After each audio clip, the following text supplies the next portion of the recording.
and welcome to Washington Talk. I'm Eun Cho.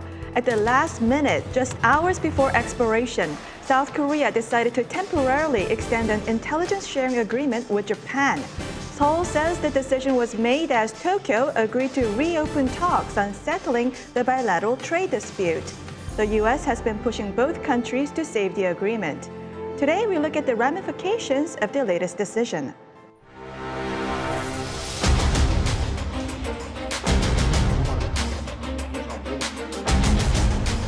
언제든지 한일 군사 비밀 정보 보호 협정의 효력을 종료시킬 수 있다는 전제하에 종료 통보의 효력을 정지시키기로 하였으며 韓国もそうした戦略的観点から判断をしたのだろうと思います。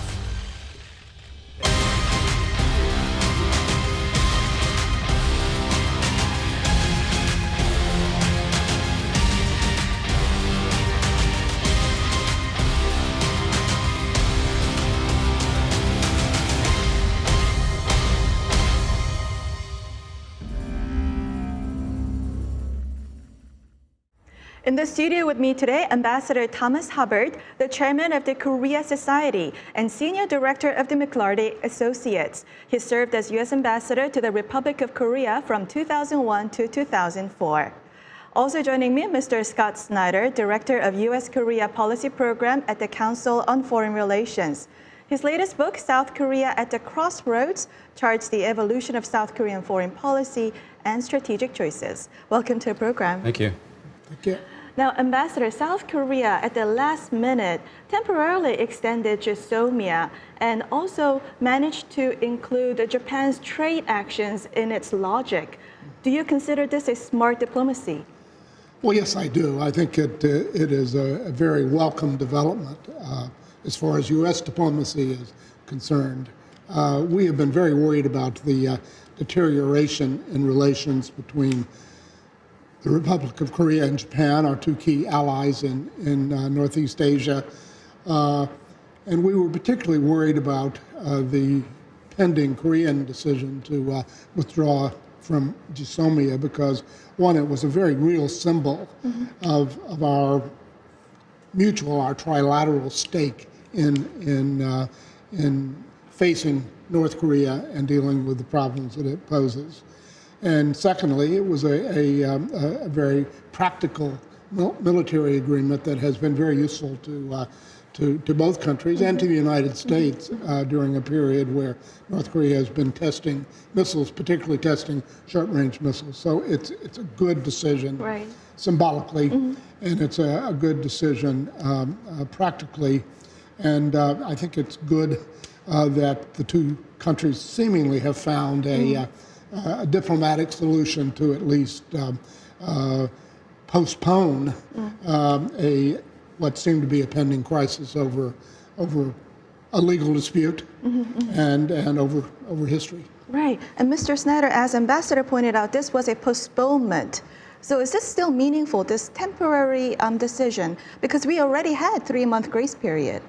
I do think it's a meaningful decision because the problem that the South Korean government, the immediate problem that the South Korean government faced is that they had created an artificial deadline that was too early for the issue to actually gain momentum toward resolution. And so what the South Korean government has done has been to buy time to allow for hopefully a workable solution that also includes better understanding with regard to the government of Japan's approach on how it views South Korean export controls. But also I think there's one other thing that's very important in terms of benefits to the South Korean government, and that is that the government of Japan had made the argument that they didn't trust South Korea, and that was used as a pretext by the South Korean government for potential renewal.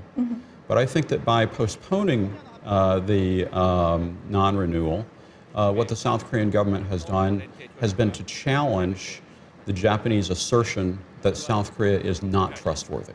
And that's very important because I think that if the agreement had not been renewed, they would have been proving the argument of the government of Japan that maybe South Korea was not trustworthy. And Ambassador, the United States has been signaling strong messages to both South Korea and Japan to continue the Jisomia. So do you think U.S.'s efforts had played a role in South Korea reversing its decision? And do you also think Japan has also felt the pressure? Well, yes, I think the U.S. did play a big role. Very senior officials have raised this issue with the Korean government as well as with the Japanese government. We've made clear that that as an ally, we considered it very important that this agreement remain in effect. And obviously, we have a stake in Jisomia. So I'm very I think the U.S. government is very relieved about this decision. I personally think perhaps we should have said more about the Japanese decision. Even though they deny it, I think it is very clear that the decision to take Korea off its list of reliable countries in terms of some strategically important products is, I think we should have been more critical of Japan for doing that. I think that was a disappointment to us. If I could add to that just a little bit. It's very clear that the U.S. took a public pressure route with South Korea, but I think that there also was a private pressure route with Japan. And I think that in South Korea, that's a point that has been missed because it has been private. And if there was and I agree that if there was a mistake in the way that the U.S. government handled it, it might have been to allow the perception that the U.S. was leaning too far toward the Japan position. Because of the pressure that was being put on South Korea. And Ambassador, South Korea's decision to temporarily extend Jisomia, would this somehow positively impact the current burden-sharing negotiations between Washington and Seoul? I hope so. I think for Korea to have withdrawn from Jisomia, I think would have complicated the very difficult process of coming to agreement on burden sharing. So this will create a better atmosphere. I'm not sure whether, in a practical sense, it will make the process easier, but the atmosphere will be more positive. I think they have a tougher job than before, and their position is tougher than before, because it's very clear that the U.S. demands, in terms of burden sharing, have greatly expanded, and the U.S. is trying to add new categories to the formula for burden sharing that has not been part of the discussion previously. And clearly that discussion didn't go well. The government of South Korea has, I think, essentially rejected the idea that these new categories should be included. And so we're kind of at a standoff with very little time left to get an agreement. And I hope that the U.S. side will look carefully at what they have proposed and reconsider, because the reports suggest that it's way out of line from what really is feasible in terms of enhancing a South Korean contribution for U.S. forces in Korea. So there's a significant divide between Washington and Seoul over how much South Korea should shoulder. What do you think is the reasonable rate of increase? Well, I'm not sure I want to try to say exactly what would be reasonable, but I agree with Scott that our sudden demand for what seems to be a five-fold increase in the Korean contribution is unrealistic, and I think excessive. We do need to find a compromise. I think the compromise needs to be more than Korea is contributing now. We need to find maybe find some kind of phasing increase, but to suddenly ask for a five-fold increase, I think is politically impractical. And Mr. Snyder, there are concerns that about South Korea's public sentiment, and recently 47 South Korean lawmakers signed on to a statement condemning the Trump administration for its approach to the SMA. And this is out of 300 South Korean lawmakers. What do you make of this statement? Well, we should take that as a signal, because the South Korean lawmakers are the ones who are going to be ratifying the cost-sharing agreement on the South Korean side. It cannot go forward without support in the South Korean National Assembly. And I would also contrast this, kind of expression of objection with the high level of support among the South Korean public for the U.S.-Korea relationship. And we risk squandering that political capital if we persist in taking an approach that both sides can't see as reasonable in terms of finding a way to cut the difference. And Ambassador Hubbard, Ambassador Harris called a number of South Korean lawmakers and emphasized that South Korea should shoulder $5 billion for the host nation support. And is this part of the difficult job of being an ambassador? How was it for you? I mean, back then, President Bush named North Korea an axis of evil, and there were many events. So how was it? Well, I think the role of an ambassador is obviously to represent his country and to carry out the foreign policy of the United States. And we're seeing that process illustrated very dramatically during these impeachment hearings that we're undergoing now and about our diplomacy vis-a-vis Ukraine. I think what ambassadors can do best, and I think what I tried to do, was create an atmosphere of trust and understanding between the two governments that will, allow the negotiators to carry out their task. And in this case, as Scott has said, the task is quite difficult because our demands are very heavy and very hard for the Korean government to carry out. So I wouldn't give Ambassador Harris any advice on how to support his president's policy, how public he should be in carrying out that policy. But I hope and trust that as we go forward, that we'll have an atmosphere in which the two sides can move closer together on this difficult issue of SMA, and I do hope that this decision of Jisomiya will help create that positive atmosphere.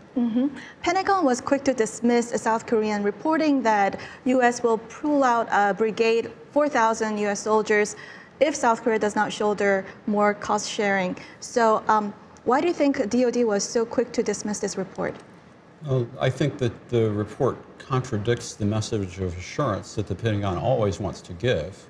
And I think the interesting thing about that report is that it came following, I would say, a less than strongest expression with regard to the U.S. presence by Secretary of Defense Esper. If he had made a stronger expression earlier, then I think it might have deflected that kind of report. But I think we have to take it seriously. It reflects an issue in terms of environment around the alliance relationship and alliance management right now because of the SMA and because of all the other questions between the U.S. and South Korea on alliance management. And before we go, Ambassador, so there are ups and downs in U.S.-ROK relations. And when you're ambassador, the progressive government in South Korea, Kim Dae-jung and Roh Moo-hyun, how could you compare that period to the current period where many people say we're going through many difficulties? Well, I went through a rather difficult period in which we had a conservative government in the U.S. under President Bush, and successive progressive governments in Korea under Kim Dae-jung and later Roh Moo-hyun. And we had some serious issues. We had, the question of Iraq and to what degree would Korea support our effort in Iraq. We had questions arising from the differences over North Korea, kind of illustrated in the axis of evil issue. And then finally, we had a very tragic accident where two young Korean girls were killed accidentally killed under a U.S. military vehicle. So we had a lot of issues to deal with. I think public attitudes towards the United States during that time, Korean public attitudes were much more harsh. I think particularly after the two young girls died, and we saw all these massive demonstrations in Korea, and that had an impact on public attitudes in the United States. I think both President Kim Dae-jung and President Rowe recognized the importance of the alliance and tried to work in practical ways to maintain the strength of the alliance, even as we went through those difficulties. And in a way, the alliance emerged stronger because these progressive leaders recognized its importance. We've had a different kind of challenge this time, where we have a different set of problems. And to be frank, we have a president of the United States who is less predictable than the president I served, George W. Bush, was. He has raised some questions about alliances, and it's made clear that he wants our allies, not just in Korea, but around the world, to pay more. So this time I think we're having a bit of a challenge from the U.S. side, and again, I think the Jisomiya decision we learned of today will help us put that alliance trust back together. Well, on that positive note, we'll leave our discussion here and move on to our next discussion.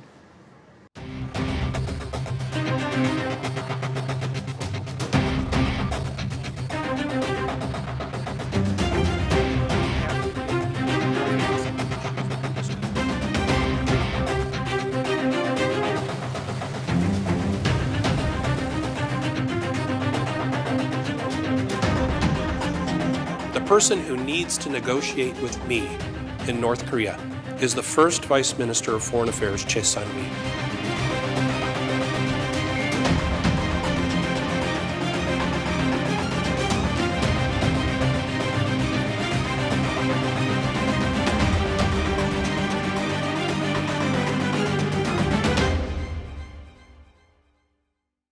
Chief U.S. nuclear negotiator Stephen Biegun, now set to take up the #2 position at the State Department, urged North Korea to seize the moment and invited Vice Foreign Minister Choi Sun-mi to be his counterpart.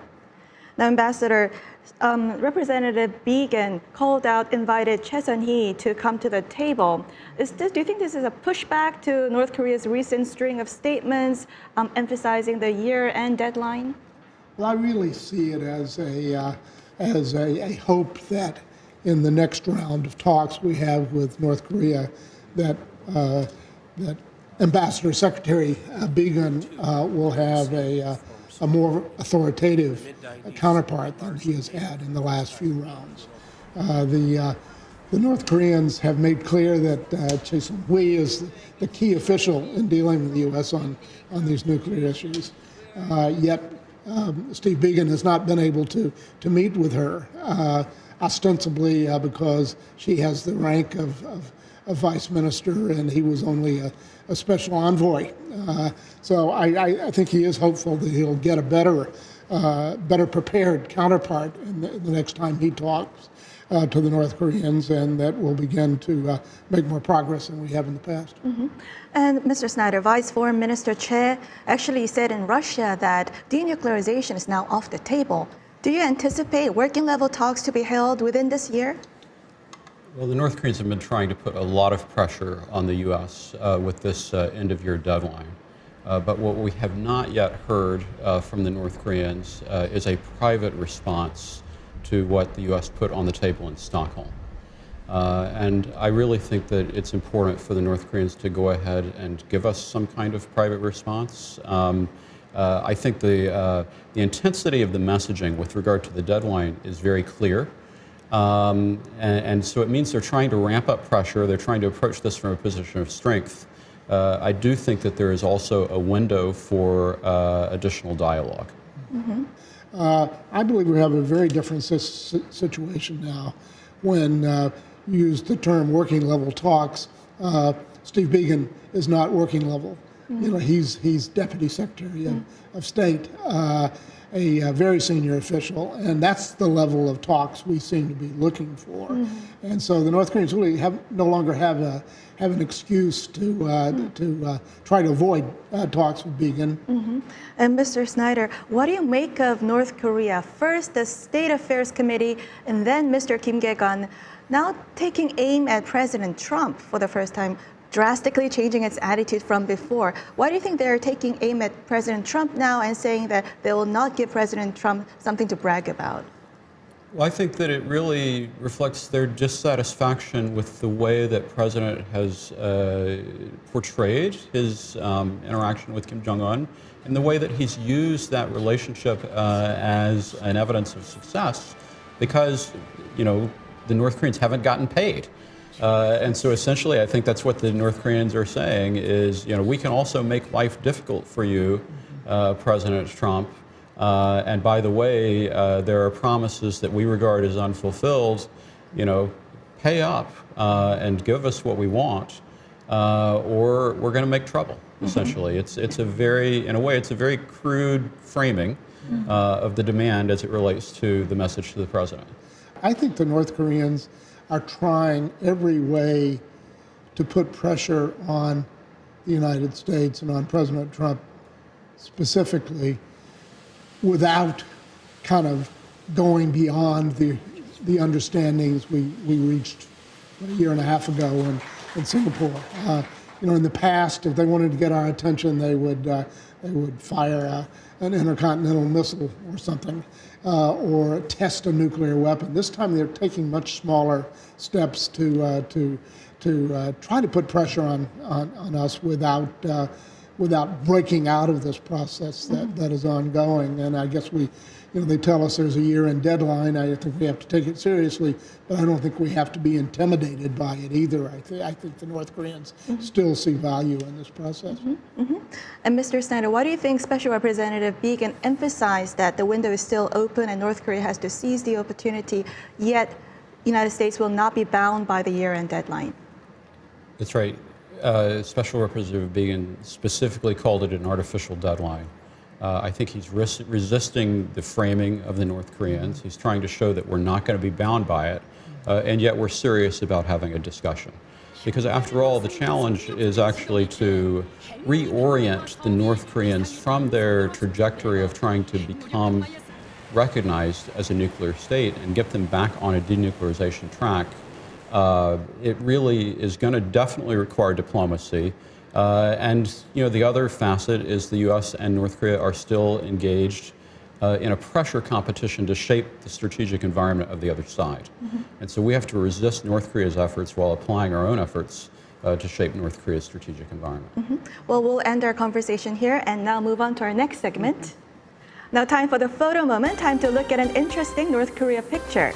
Today we have a photo of the parents of former American hostage Mr. Otto Warmbier holding a news conference in Seoul. Mr. Otto Warmbier died after being released from North Korea in a coma in 2017.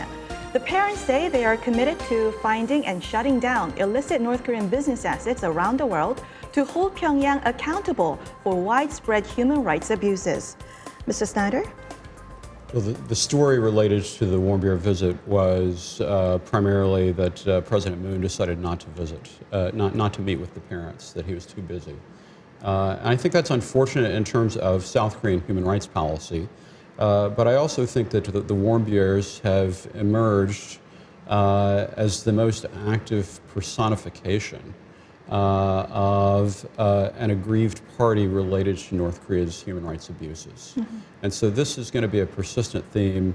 I think the North Koreans, in their handling the Warmbier case, have really created a problem for themselves that is not going to go away. Ambassador Hubbard?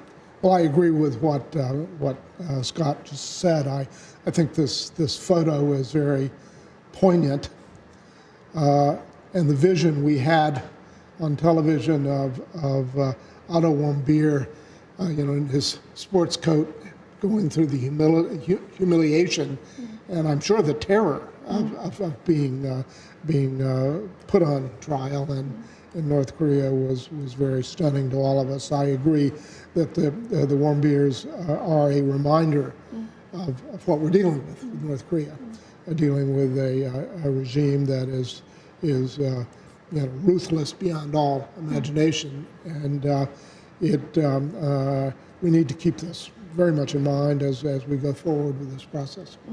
Well, that's all the time we have for this week. Ambassador Hubbard, Mr. Snyder, thank you for joining us. Thank you. Thank you. Thank you. And this was Washington Talk from the Voice of America, and I'm Eunjang Cho. Join us next week for more analysis on North Korea.